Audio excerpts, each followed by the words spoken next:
വിഷ്ണുവിനെ ഇതുവരെ കണ്ടില്ലല്ലോ. ഇത്ര നേരായിട്ടും അവന് വീട്ടിൽ വരാൻ പറ്റിയിട്ടില്ല. ഇങ്ങനെയുണ്ട് ഒരു ബിസിനസ്. ആർച്ചയോടൊന്ന് വിളിച്ചു നോക്കാൻ പറയായിരുന്നില്ലേ? ഓ, ആർച്ചക്കുഞ്ഞിന് ഇതിലൊന്നും ഒരു ശ്രദ്ധയില്ല. ആ അമ്മായിയായിട്ട് ഏത് നേരം കുശാന്ന് പറഞ്ഞിരിക്കാനേ ആർച്ചക്കുഞ്ഞിന്റെ സമയമുള്ളൂ.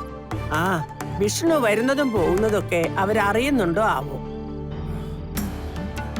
ഇത് തന്നെ പറ്റിയ അവസരം. ടീച്ചറോട് വന്നിരുന്നു എന്ന് ആയ്മയോടൊന്ന് ചോദിച്ചു നോക്കാം.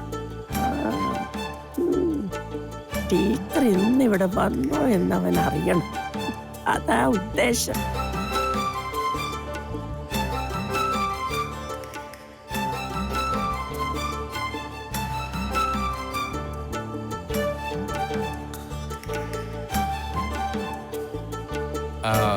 ആയമേ,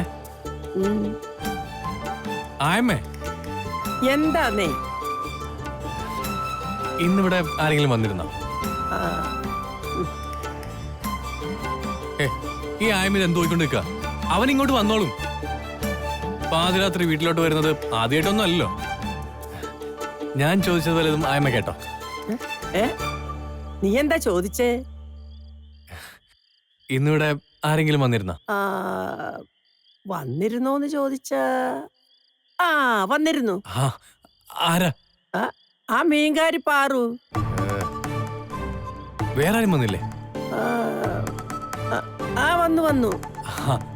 അതാരായമേ? അതെ, പഴയ പേപ്പറും കുപ്പിപ്പാത്രം ഒക്കെ എടുക്കാൻ ഒരു തമിഴൻ. തൂക്കുന്നതൊക്കെ കള്ളത്തരാ. അതുകൊണ്ട് ഞാൻ ഓടിച്ചു. അയമേ, ഇവരല്ലാതെ വേറെ ആരും വന്നില്ലേ? പിന്നെ വന്നത് അതൊരു സ്ത്രീയാ. ആരാ? അതെ, അവരുടെ മകളുടെ കല്യാണത്തിന് വല്ല സഹായം ചെയ്യണോന്ന് പറയാൻ വന്നതാ. അങ്ങുന്നുള്ളപ്പോ വരാൻ പറഞ്ഞ് ഞാൻ വിട്ടു. ഇങ്ങനത്തെ ആൾക്കാരല്ല അയമേ. നമുക്ക് അറിയാവുന്ന ആരും വന്നില്ലേ? അറിയാവുന്നതാരാ? ഓ, അങ്ങനെ ആരും വന്നില്ല.